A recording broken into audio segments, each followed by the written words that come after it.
Hi everyone, FIDE Master Dennis Monokroussos here for ChessLecture.com.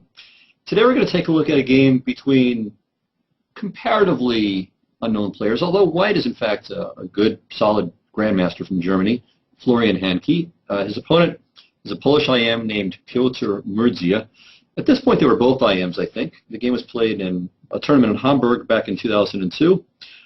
But the point of this game is that it's just a very beautiful illustration of a positional queen sacrifice for a couple of minor pieces and positional compensation.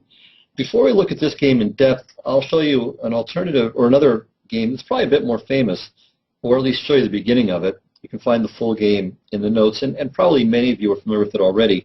In fact, I wouldn't be surprised if someone's covered it on Chess Lecture already, although I don't think it's me, but probably someone has. Anyway, both our current game, Handke against Murdzia, and the game in question begin with e4, c5, and knight f3. So the earlier game, and this is played between Najdorf and Chernikov back in 1962, and it went like this. So knight c6, d4, takes, g6, we have an accelerated dragon, knight c3, bishop g7, bishop e3, knight f6, bishop c4, castles, bishop to b3, knight to g4, queen takes g4, knight takes d4, and in this position, White generally has retreated the queen to d1, but Najdorf came up with a really fantastic idea. He played queen h4, and after queen a5, threatening knight takes b3, White castled, and Black played bishop to f6. The other point of queen a5 was that it prevented White from having bishop to g5 here. But no matter, White's idea was the fantastic queen takes f6.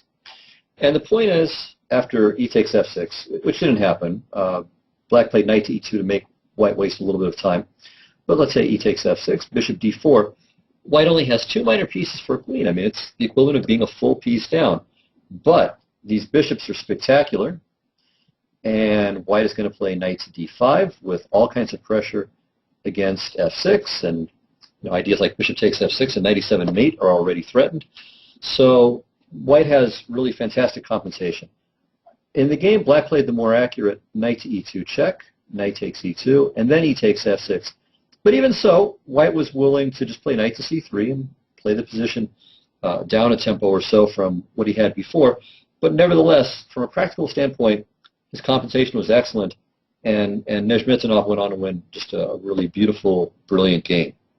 So this is a very famous example of such a sacrifice. Doubtlessly, there are others. In fact, I can show you an example of another interesting sack, although not a sound one, from one of my old games. So this was just the beginning of a game I played back in, I'm not even sure when it was, maybe 99 or 2000. So I was White, playing against a player who was almost a master, very close. And here, instead of playing a sane move like bishop to e3, I decided you only live once and came up with knight takes d4. This is not completely sound. So I get a couple of pieces for it, but it's by no means absolute correct play. Again, I'm not sure if I ever did this game for ChessLecture.com. It's a very entertaining game, and probably I should do it at some point if I haven't already. You can doubtlessly find it if you search for it online. Anyway, a very fun game. I'll just give a few more moves here so you can get an idea of the point. Okay, check. C6 would just lose. D takes C6. And White's dual threats of C7 and C takes B7 wins, so King E7 is forced. Knight F5 check. King F6. I played H4. And the idea is bishop G5 check. And at any rate, you can see that White has some compensation. It's not enough. And anyway, the game was incredibly complex, and I drew by a kind of semi-miracle at the end. But again, you can get an awful lot of play with a couple of minor pieces and sufficient activity for a queen. All right, so now let's get to our main game. So this is Handke against Murdzia. So c5, knight f3, d6, d4, take, knight f6, knight c3, a6, so the good old Najdorf. And now rook to g1, which is a move that's never really caught on. It's not a terrible move, and in fact, Ivanchuk beat Kasparov with it back in a game in 2002. which you would think normally would serve as a really ringing endorsement and would draw followers like flies. But this didn't happen. Anyway, black has a number of decent resources. Kasparov chose g6, which, while not bad, doesn't really seem to me to be the most principled approach. In this game, Murdzia played knight to c6, which I think is definitely not the way to go. But I think just e5, continuing in standard Najdorf fashion, or even playing b5, frankly, I think both of these are perfectly good. e6 also makes pretty good sense. So rook to g1 is playable. I mean, it has a traditional kind of Sicilian idea to support the g4, g5 advance, but it's not really clear that the rook should be committed in this way. One other interesting move for black, I don't know if it's ultimately great or not, but h5. I mean, this is played in a number of Najdorf Sicilians in particular. And, the drawback there is that it's also very committal, so it gives white the g5 square. So both sides have given up something there. The rook may be wrong on g1, the pawn may not be right, on h5. So it's another interesting idea. Anyway, in our game, Murdzia played knight to c6, which I think is rather compliant. Just lets white execute his idea with no obvious drawbacks. So g4, takes, e5.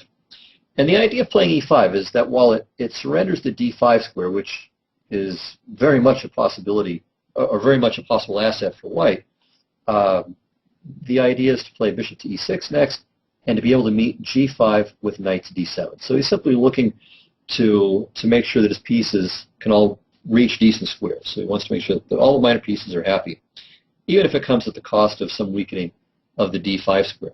To my mind, this is just one more reason not to play knight to c6 against rook to g1. But be that as it may, it's not the end of the world here for black.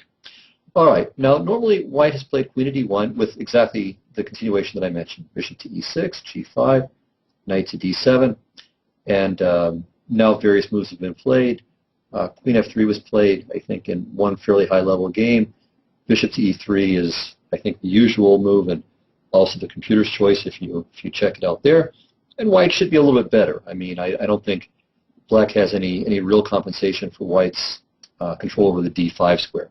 It's not that the d5 square just wins by itself, but it is an asset, and I don't really see what countervailing good black has in return for this. So queen to d1 is probably what you should play, but Handke found a really tremendous idea. And this was new to him at the time of the game, apparently. So he played queen a4, and okay, this looks like a strange idea, because after bishop to d7, queen b3, black played b5. And now black has two threats. One threat, which is not a bad threat at all, is to collect this pawn on g4. It's got two guys attacking it. White only has one guy defending it. But the second threat is the really big threat, and that's to play bishop to e6. White's queen has to come to b4 or a3, and then black plays d5, discovering an attack by the bishop on b4. Oops. And this is rather awkward for the white queen. So what is he going to do? I mean, the queen's practically lost here, or at least in huge trouble. So the move that white came up with is fantastic. He plays g5, okay, bishop e6. I mean, otherwise, white is doing really great. I mean, if black just moved the knight to h5 or g8 or somewhere like that. But now, g takes f6. So who cares? Give him the queen. What's the big deal? So takes. And right now, again, white has only two minor pieces for queen, no pawns for it. But white has some really enormous threats here. He's threatening rook takes a6, for instance, rook a6, bishop b5 check, and white reclaims the queen. The black king is in kind of a mating net here. Similarly, knight takes b5 is a threat. Also, of course, just f takes g7 is a threat. That'll win another piece. So there's really quite a lot that's being threatened here. Okay, additionally, it should be pointed out that black has no development, while white, in fact, is almost completely developed. Now, that may seem kind of a strange comment, given that white has only one piece off the back rank and only two pieces that have moved from their beginning positions. But the rook on a1 is beautifully placed. The a file is half open and a tremendous asset for that rook. The bishop on f1 is great. I mean, it threatens to take on b5 in many lines. Sometimes it can go to h3, so it's very good too. The white bishop is ready to go to g5 or sometimes d2 or e3 at a moment's notice, and it has a good diagonal too. So, and of course the rook on g1 is perfectly placed. So all of white's pieces are either exactly where they should be or on a pretty good square and on their way to a fantastic square. So black is really, I think, in trouble already here. So I don't see even any way for him to equalize at this point. So this looks like maybe a bust of this whole variation for black.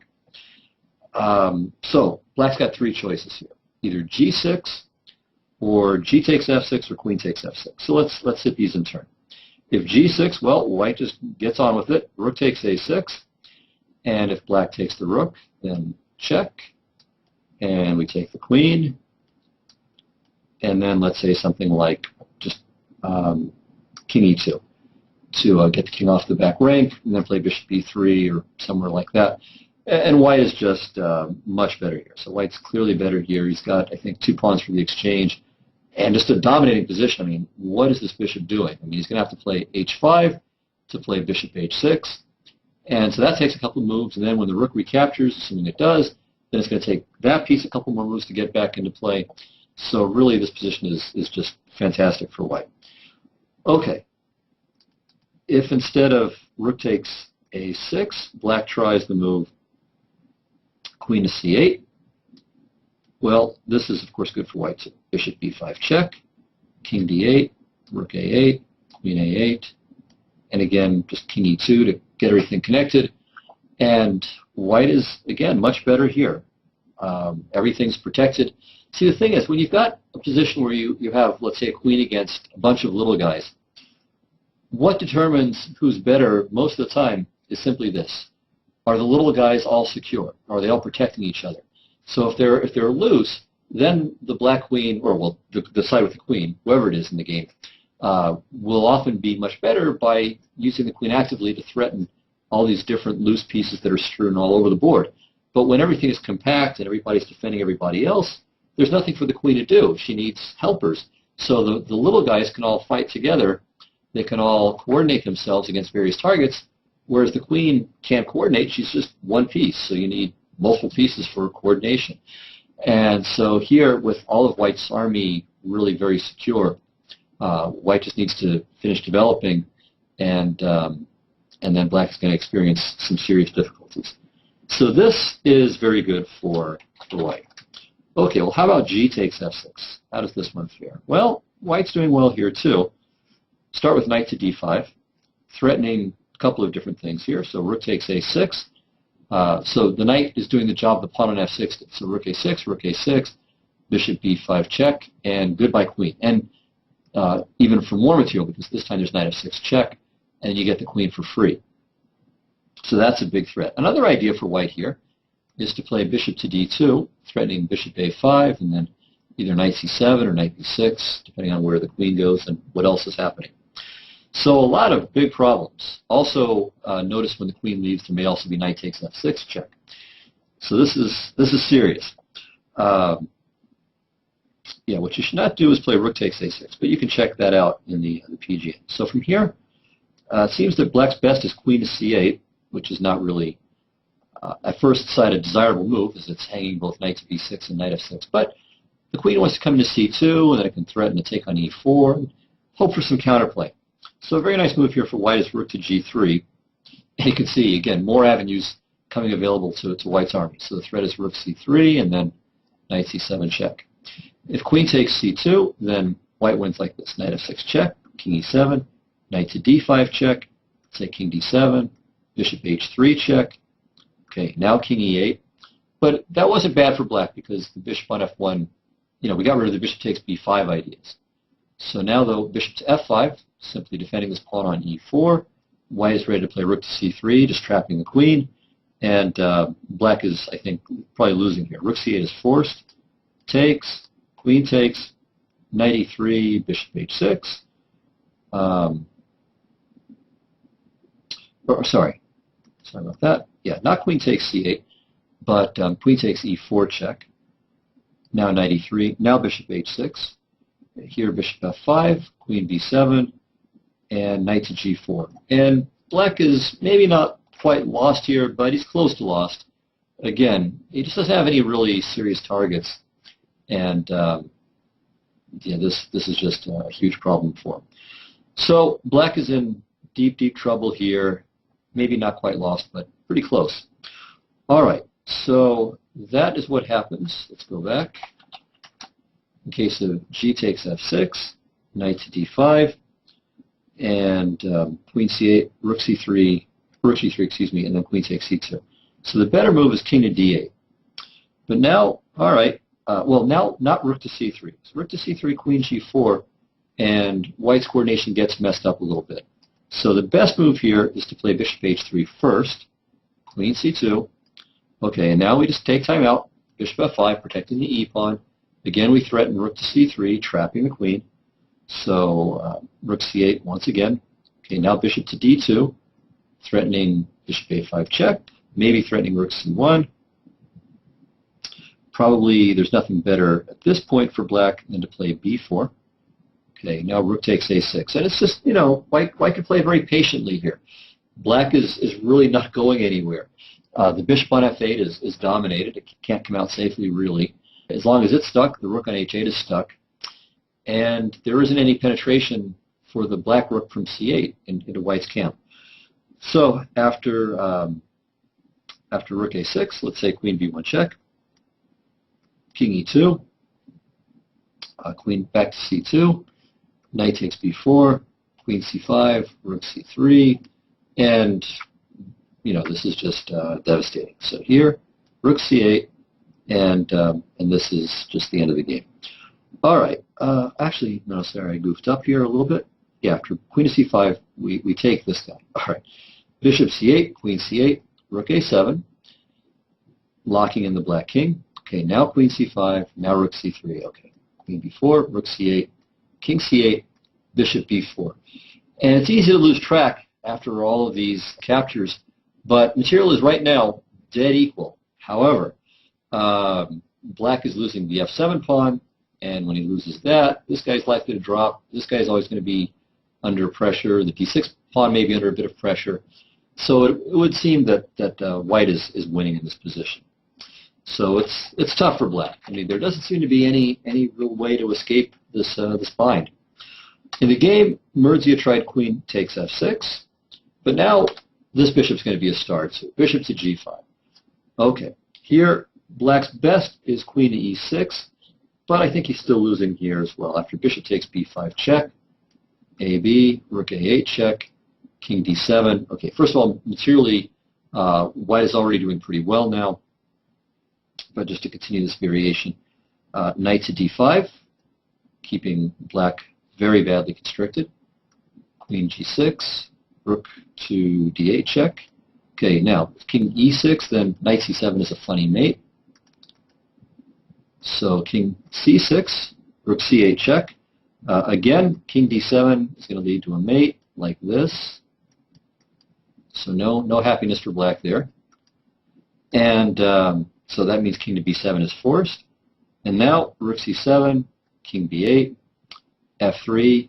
So again, white often just needs to take time out to protect this pawn on e4. But once he does, it eliminates so much of black's counterplay that it's time very well spent.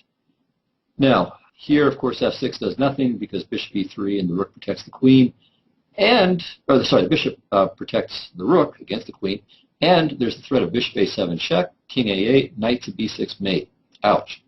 So this is a new problem for black to deal with, and he's going to have to give up his queen to stop it. So queen e6, let's say king e2, preparing also to bring the rook over to the a file. So really there's something better now than queen d5, ed5, king c7. And after rook a1, again we have a position where material equality has been reestablished, but black is just losing. Because he can't finish his development here. So he's not going to be able to save both his b pawn and his f pawn. He's going to have trouble getting his pieces into play. So it appears that white is winning even in this case. So that would have been the best that black could do. And it does require some accurate play on white's part to get to that position. In the game, Murdzia played queen to g6, maybe thinking that between the pin on the g file and the pressure on e4 that this would keep white from further activating his pieces. So there's no knight moves, you would think, because queen e4, and there's no bishop moves because of queen takes g1. But white has, again, just too many attackers, and this crisscross mating pattern decides the game. So rook takes a6, and of course if rook a6, it's just mate in 2, very simply. Bishop b5, rook c6, and checkmate. So that's a pretty nice way to finish the game. In the game, Murdzia played rook to b8, and this gave his opponent a chance to make a very nice follow-up move. And interestingly, without this follow-up move, black would be completely okay. So again, it's possible that Murdzia had seen a lot up to here that was right and just missed this, rook a8. But this just decides the game. This is simply game over, or, black can resign here. The battle is over at this point, even if black still kicks on for a few more moves. The point is, of course, rook a8, bishop b5 mate, and there's no way to stop this mate and save the rook. So black was basically forced to play f6, but now rook b8 check, king to d7. Here, white's most accurate move, according to the computer, is bishop h3, but it doesn't matter. Bishop b5 check is more than good enough, and it lets white finish the game with a kind of ironic touch. After king to c7, white played bishop to e8, and so after all these adventures, black has saved his king, but now loses his queen, and so white recoups the material he sacrificed with considerable interest. So he's going to finish up at least a piece ahead and maybe a piece and a couple of pawns ahead. So black gave up at this point. Very short, but very nice game by Handke. I hope you guys enjoyed it. So some great chess there, very attractive, and I suppose an opening trap. Now, I hope you guys don't all take up rook to g1 against the Najdorf, hoping that black will play knight to c6. On the other hand, if you know your opponent plays knight to c6, you should definitely go for this. That would give you a chance to win a brilliant and fairly easy game. So be aware of your opponents. That's something to maybe keep an eye out for. I don't think a good Najdorf player will allow this, but you never know.